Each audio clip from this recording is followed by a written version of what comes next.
Hello students, in this lecture we'll study about power amplifiers. So in our syllabus we have class A power amplifier and class B power amplifier. So before going to study about power amplifier, till now we studied about small signal AC amplifiers where the wattage it is going to handle is in milliwatts or at a maximum 1 watt. Whereas power amplifiers will have a wattage of or power handling capability of 1 watt to few hundred watts. So let us take one simple example. Your speech in microphone need to reach a huge number of audience, then we'll employ the speaker. So your signal or voice signal will be processed and remove the voice, and you'll get a pure signal of your speech in a particular frequency that has to reach a large amount of audience. Then it will be given to a power amplifier which will amplify your low level signal to high level signal before giving it to a speaker. So power amplifier is an electronic amplifier which is designed to increase the magnitude of power of a given signal. In general, the power amplifier is employed at an output stage in any application. You can see the power amplifier is employed in a output stage. So these power amplifiers are used to feed output devices like speakers, headphones, RF transmitters, servo motors in robotics, and motors in speed control, etc. So basically, we can classify the amplifiers into either voltage amplifiers or power amplifiers. When you want to amplify the voltage at less amplification of current, we'll go for a voltage amplification. Whereas if you want to amplify the power, amplify the input power with minimal change in output voltage, we will go for a power amplifiers. So the power amplifier, we cannot use the same BJTs which are used for small signal amplifiers. We have to develop a power amplifiers whose power handling capacity is high, because there are large power losses across the components in power losses. So in any multi-stage application, the power amplification will be done in a final stage. Example, in audio amplifiers or RF amplifiers, we will use to deliver the sufficient power to load. In servo motor controls, the signal is given to a motor, drive the motor. That is nothing but amplification or power amplification stage. So if you classify the amplifier, voltage amplifier current gain will be low, whereas power amplifier will be high. Whereas voltage gain will be high because the application is voltage amplifier. You have to amplify the voltage, but in power amplifiers, the voltage amplification will be less. So here it will handle only milliwatts, so heat dissipation is less. Whereas power amplifiers will handle watts to 100 watts. The heat dissipation is required, so we will have a cooling mechanism. So cooling mechanism generally done by employing heat sinks to the power BJTs. So the transistor size here it will be solved automatically as the heat dissipation will increase. The surface area need to be increased, so transistor size will be large. So in many applications, small signal amplifiers are sufficient to produce large signals, but these AC signals need to be further amplified before connecting to loads. That amplifiers are called power amplifiers. So the main feature of power amplifier is we have to transfer the power at higher efficiency. Ideal power amplifier will transfer the input power to output power with 100% efficiency. However, it is not possible in practical case. So the aim of the power amplifier is to transfer the power from an input signal to load with maximum amount of power to be transferred with impedance matching. Because if you see, if you recall maximum power transfer theorem, we can transfer the maximum power to the load when load resistance is equal to source resistance. So in the same way, maximum power can be transferred to the load when load impedance is equal to source impedance. So, power amplifiers produce sufficient power to output load to drive a speaker or to drive a power device like motor. Generally, the heat or the handling of the power amplifier is from few watts to tens or hundreds watt also.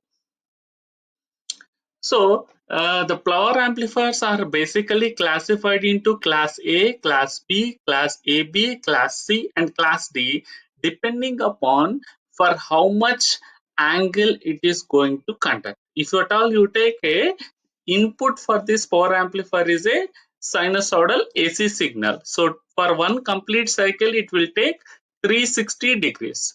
If your amplifier will operate for complete 360 degrees, it is called class A amplifier.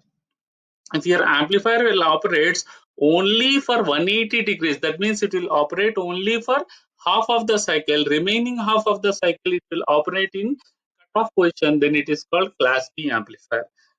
Whereas class AB is a compromisation between class A and class B. That means the conduction angle will be greater than 180 degrees but less than 360 degrees. That means one complete cycle it will switch on the transistor or it will operate the transistor in active region plus theta. The theta depends upon your parameters of the circuit. So the conduction angle in class AB is in between 180 and 360.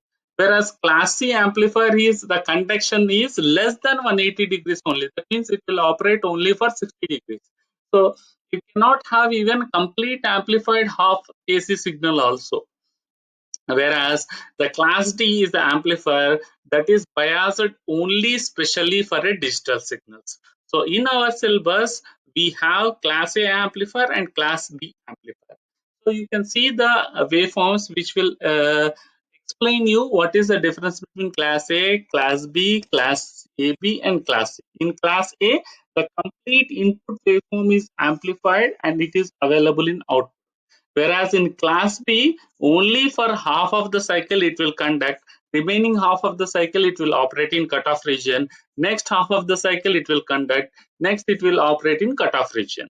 Whereas in class A, compromise between A and B, the angle of conduction will be greater than 180 plus theta. This theta depends upon your circuit parameters. So it may be 200, 220.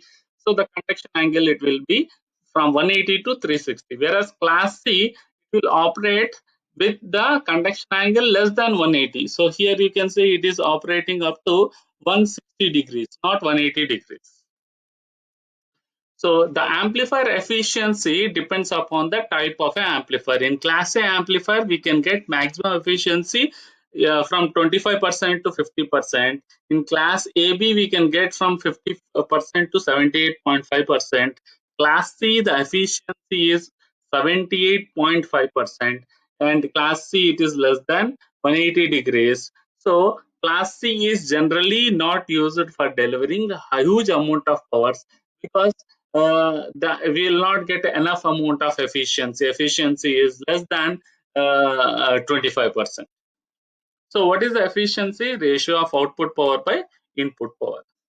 So let us understand the class A power amplifier. The circuit shows typical AC power amplifier. You can see there is a BJT which is operating in common emitter configuration. So the BJT is operating in common emitter configuration. The base is biased using a voltage divider bias and RE will ensure the self bias. So you have to recall whenever we will see the circuit why RE is required to avoid the thermal runaway of a BJT amplification. If you keep RE, it will be considered as a self bias and this is voltage divider bias. Now we can do two analysis in previous class also we can do two analysis. One is AC analysis. When you take AC analysis, this will be there, this will not be there. So capacitors will be there and because capacitor acts like a short circuit for AC, open circuit for a DC. If you do DC analysis, we will not take consider the supply voltage. We will take consider VCC. Here we want to draw the equivalent circuit of AC. That means when we are taking AC, this should be considered.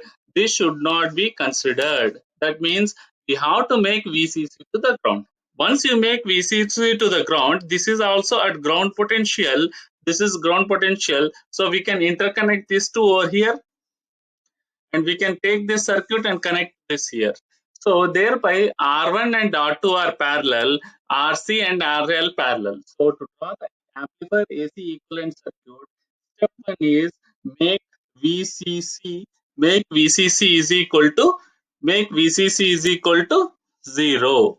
Then you redraw the circuit when VCC is equal to 0, R1, R2 are in parallel, RC and RL parallel. This is your AC equivalent circuit. So now we need to determine the operating point of class A power amplifier. So here we have to take into consideration for derivation of output current, both AC signal as well as DC signal, voltage also AC signal and DC signal. So as shown in the figure, previous figure, you can see RP is parallel, R1 is parallel to R2, RT is in parallel to R2. So the total collector current of the transistor is having a DC component as well as AC component, whereas the collector to emitter voltage is also having a DC component and AC component. So IC is equal to capital ICQ because of VCC plus IC because of AC supply, whereas small VCE is equal to VCQ because of DC supply and VCE is because of AC. Now the Q point is the point where it is going to we have to draw the load line wherever the characteristics at that load line, that is the Q point.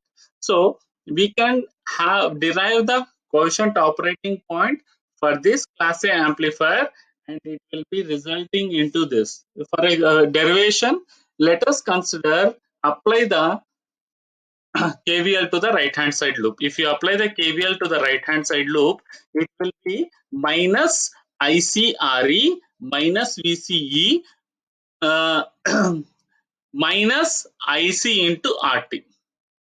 This is the equation. Let us assume HFE is very much greater than 1, then IC is almost all equal to IE. So IB plus IC can be written as IC. From that, VCE is equal to minus RT plus RE by IC. So from this, you'll get IC equation, that is a AC component of collector current is minus VCE by RT plus RE. Now, what is total collector current? DC component plus AC component. What is DC component? Capital ICQ plus small ic. If you substitute this value in this equation, you will get IC is equal to capital ICQ minus VCE by RT plus RE. Now, what is the total collector emitter voltage? The total collector voltage, emitter voltage also have two components. One is DC component, another is AC component. But what is the AC? If at all you just carefully keep, I require VCE because I need to substitute this VCE in this circuit. I want to substitute this VCE in this circuit. VCE will become small v capital CE minus VCQ. If you substitute this equation, then the equation will become IC is equal to ICQ minus VCE minus capital VCEQ by RT plus RE. If you reframe, this is the equation of a collector current. Now we need to draw the equation of a collector current in a output characteristics with IC and VCE. Okay, so how we can get point on a y-axis? By making IC is equal to 0. How we can make a point on a x-axis? By making VC is equal to 0. So first, let substitute IC is equal to 0. If you substitute IC is equal to 0 and rewrite the equation, we will get x axis intercept. So you make the IC is equal to 0, take this on the right hand side, which will become VCE by RT plus RE is equal to ICQ plus VCQ by RT. On simplification, we will get IC sat is equal to ICQ plus VCQ by RT plus RE. If you substitute IC is equal to 0 in this equation and do the simplification, you will get an intercept on x-axis. On the other side, if you make this VC is equal to 0, if you make this VC is equal to 0, we will get the intercept of x-axis. So substituting VC is equal to 0, we will get VC of the intercept of this line on x-axis as VCEQ plus RT plus RE into ICQ. It is a very simple equations. You can just keep substitution and reframe or reorganize the equation. You'll get these two equations. These two equations. This equation represents x sorry, y-axis intercept, this equation represents x-axis intercept. Now this is the complete load line. When VCE, when this VCE is equal to BCQ, you draw a line, then you will get Q point. So Q is the operating point, and this is the boundary for a saturation region. This is the boundary for a cutoff region. Now, what is how we have to add a AC signal to the DC biased FET so that it will not go into saturation or active region, means you should add a add a signal such that the output will not go into saturation or cutoff. That means your IP, whatever the AC signal which you are adding to base, should be amplitude should be such that your output should not cross either cutoff region or saturation region. So, which is the best Q point in this load line? If at all you take a Q point over here, okay, the negative half cycle, it is restricted to this region, right? It is restricted to this region. Okay, so if you take your Q point somewhere over here, it will be restricted by the positive half cycle. So best Q point is if you take middle of the line. For example, the line is 10 centimeters. Okay, for example, the line represents not centimeters. Let's take 10 volts. If you take mid Q point, I can take 5 peak to peak AC signal is possible. If, for example, you take over here, we can have only 2 volts, 2 volts peak to peak. So best point in a class A amplifier is the Q should be located in the middle of the load line. If you take this is the load line, we have to take a midpoint as a Q point. So let us take midpoint is a Q point. So IC sat, okay, if you substitute in this, it is equal to IC sat is equal to ICQ plus VCQ RT plus RT. So what is the maximum possible of IC is double the IC, double the ICQ. So because when this is equal to ICQ, then VCQ by ICQ is equal to RT plus RE. So if you satisfy this condition, I want double the time of the magnitude of ICQ so that I can impose maximum AC waveform. So the best way is locate at a Q point. So let this is ICQ and this is another ICQ. Total is 2 ICQ is possible. So ICQ is nothing but the Q operating point for a DC analysis. Coming to power consideration in class A amplifier. So if at all you carefully observe, the power over here is the current flowing here is I square, IC square into RT, whereas the current flowing through here is IE square into RE. If you just recall the AC analysis, in AC, the power is directly proportional to RMS square. So I square R means I RMS square into R. So the power in RT is equal to I square into RT. What is I? It should be RMS value. How we will find out RMS value? Peak value by root 2. So PT is equal to ICQ by root 2 whole square into RT. Average power is half of ICQ whole square into RT. In the same way, PE is equal to ICQ whole square, ICQ by root 2 whole square into RE. The average power is equal to half into RE into ICQ square. So total power dissipated at the output stage is power dissipated in the load plus uh, uh, RC plus power dissipated in RE, that is half of RT plus RE into ICQ square. So from this also we can from the previous equation RT plus RE is equal to VCQ plus ICQ. So RT plus RE is equal to VCQ plus ICQ. If you substitute ICQ it cancel. So the total power dissipated in the power transmitter is half of VCQ into ICQ. I'll repeat once again. Whenever we will calculate the AC power, the AC power will have I square R, which is nothing but I RMS square into R. We have to find out the RMS value of the output current. So maximum value of output current is ICQ, because the maximum AC waveform which we can implement here is ICQ, ICQ. So maximum peak to peak is 2 into ICQ. So take the RMS value of ICQ. RMS value of sinusoidal waveform is Im by root 2, ICQ by root 2. Then you will get half of RT square into ICQ. So total power is half of the VCQ into ICQ. So if at all the input power, if we consider VCQ and ICQ, maximum possible output power is only 50% of the input power. So if at all you take a output to versus input power, what is the input power? VCC into ICQ. Let us take the input power is a DC power. Then output power is equal to RT into ICQ by the whole square. So then the Q point is nothing but, as we said, output power is equal to half of VCQ into ICQ.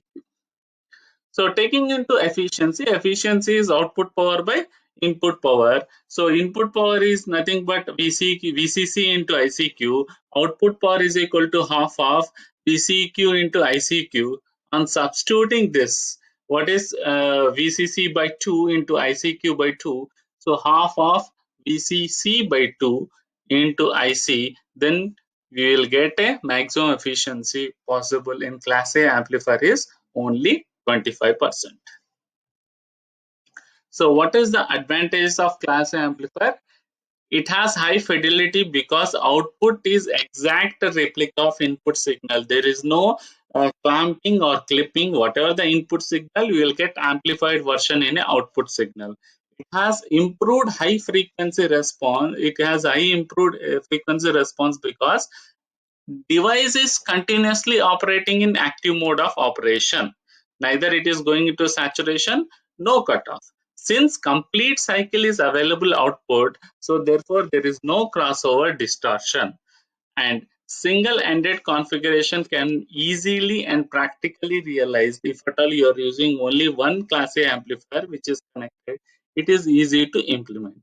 So what is a basic disadvantage is that uh, as large power supply and heat sink, the class A amplifier is costly. So class A entire complete cycle it is going to operate. So the amount of heat dissipated in class A is very high. So to dissipate the heat, we have to use a heat sink. So it has only 25% efficiency, or maximum we can go for a 50% of efficiency. So this is not relevant.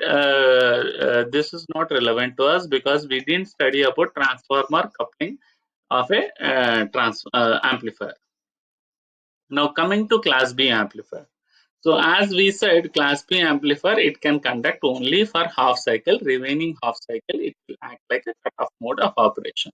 That means if you take this, so only half cycle it will operate. Remaining half cycle it will operate in cutoff mode of operation. So let us take a NPN transistor which is connected like this. This circuit topology is called emitter follower. Emitter follower. The output is VE. Now, for example, the input signal is a positive half cycle. When input signal is a positive half cycle, it will forward bias the base emitter junction. Once it will forward bias the base emitter junction, that is when Vs is greater than V gamma. When Vs is greater than V gamma, so it will forward bias and it will start conducting like this. Once it will start conducting like this, then VE is equal to Vs. So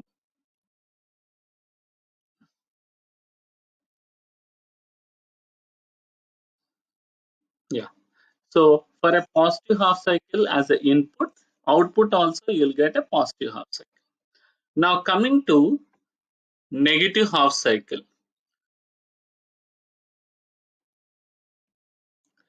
If Vs is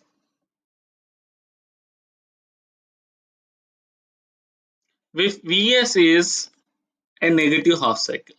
When Vs is equal to negative half cycle, what is this transistor NPN? So for a PN junction, if you apply a negative voltage, it will be reverse biased. Once it will be reverse biased, it will act like a open switch. It will act like a open switch. When it will act like an open switch, no current will flow through this. Therefore, VE is equal to 0. So if you just give this emitter follower for a sinusoidal signal, the output waveform will be something like this. The output waveform will be like this. So for a positive half cycle, it will conduct. For negative cycle, it will not conduct. For a positive half cycle, it will conduct. Now, I want to have an amplification of both positive half cycle and negative half cycle using a class B power amplifier. Then I require two amplifiers, right? So I require two transistors. One transistor which can amplify positive half cycle, one transistor which can amplify negative half cycle. The other topology which can amplify negative half cycles only is shown in this figure. Here we are using PNP transistor. PNP transistor. This is N, right? So now, if it is a positive half cycle is applied. If positive half cycle is applied, this is NP, PN junction, P is connected to ground, and you are giving a positive half cycle. This base emitter, this base collector junction is reverse bias. Then the base collector junction is reverse bias. Then what it is going to happen? So this is P, right? This is a P, right? So you are applying even N is a positive and this is also negative. So this is acting like a open switch and V is equal to 0 volts. I'll just repeat once again.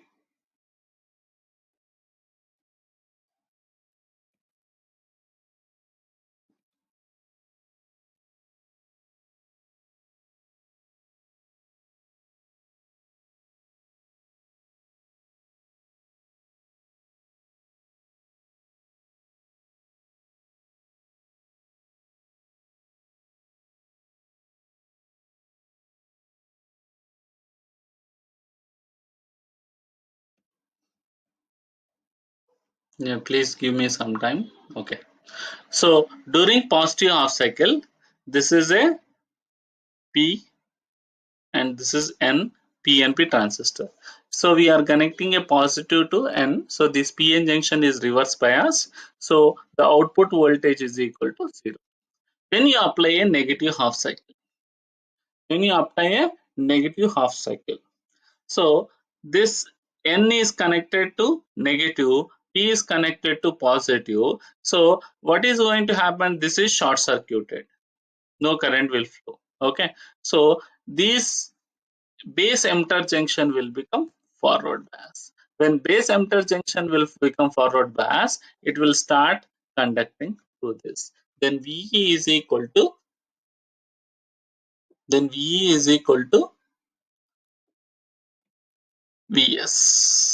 VE is equal to VS. So I'll just repeat once again. You take this circuit. During positive half cycle, base emitter junction is forward bias, VE is equal to VS. During negative half cycle, base emitter junction is reverse bias, VE is equal to 0. So it will amplify only positive half cycles. Taking this PNP transistor, during positive half cycle, the base emitter junction is reverse bias, VE is equal to 0. During negative half cycle, base emitter junction is forward bias and VE is equal to VS. Okay, so what we can do is that in one half circuit, I'll use this diagram. In another half cycle, I'll use this circuit so that one emitter follower will amplify the positive half cycle, another emitter follower will amplify the negative half cycle. This result into an amplifier called as class B push-pull amplifier. So what is a class B push-pull amplifier? Class B push-pull amplifier consists of two transistors, one NPN transistor, another PNP transistor connected together such that NPN transistor will operate during positive half cycle and it will amplify the positive half cycle. PNP transistor will operate during negative half cycle and it will amplify the negative half cycle. So one transistor, one amplifier will amplify positive half cycle, remain cut off in negative half cycle. Other amplifier will amplify negative half cycle, remain cut off in positive half cycle. So this is the complete circuit diagram of push-pull emitter follower or push-pull class B amplifier.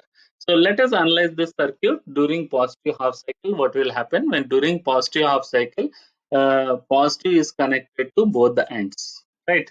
Positive is connected to both the ends. So this is a base emitter junction, which is nothing but NPN transistor. So this is a PN junction. So PN junction will be forward bias. So the current will flow like this, and V naught is equal to Vs, amplified version of this one. Whereas positive is connected to N. Okay, so this will be reverse bias. So the conduction will be from Vs during first half cycle of operation. Q1 will be driven into conduction, whereas Q2 is into cutoff. So I1 will flow from Vs to base emitter junction of Q1 and then to output cycle. So when there is a negative half cycle, when there is a negative half cycle, when there is a negative half cycle, Q1 base emitter junction will be reverse bias. Q2 base emitter junction is forward bias. So the conduction will be through Q2 to V naught. So during negative half cycle, Q1 is off, Q2 is on, V naught will be Vs negative half cycle amplified version. So during the positive half cycle, Q1 will conduct and it will supply the load. During negative half cycle, Q2 will develop and it will get the output voltage. But there is a problem in the emitter follower, because in practical, the base emitter junction will get forward bias or start conducting when Vs is equal to greater than 0.7 volts only. That means if you carefully observe, the output voltage cannot start from zero, but after certain time it is going to start. During negative half cycle also, it will not conduct immediately, but after V base emitter junction is greater than minus zero point 0.5, then it is going to start conducting. So push-pull amplifier will give more output per active device, but because no even harmonics are present in the output of a push-pull amplifier, so that the circuit will give more output per active device. For the same reason, push-pull arrangement may be used to obtain less distortion for a given power output per transistor. So we are dividing the amplification value into two different transistors. Only half of the power will be handled with one active device, and the ripple will also not appear in the load. There are no ripples in the load. These are the two advantages. The two advantages of a push pull amplifier is it will give more output per active device, and there are no ripples in the output. That means we there are no ripples. That means we don't need to have a filter to filter out the harmonics. So what are the advantages of class B amplifier is it is possible to get more power output. Half of the power is handled by one amplifier, half of the power is amplified by other amplifier. The efficiency is more, around 78.5, compared to class A amplifier is restricted to 25, or maximum we can go up to 50. Then there is a there is negligible power loss. The disadvantage is the harmonic distortion is higher, and self bias cannot be possible, and supply voltage must have good regulation. If supply voltage itself is not properly pure sinusoidal waveform, you cannot expect a proper output waveform in the output.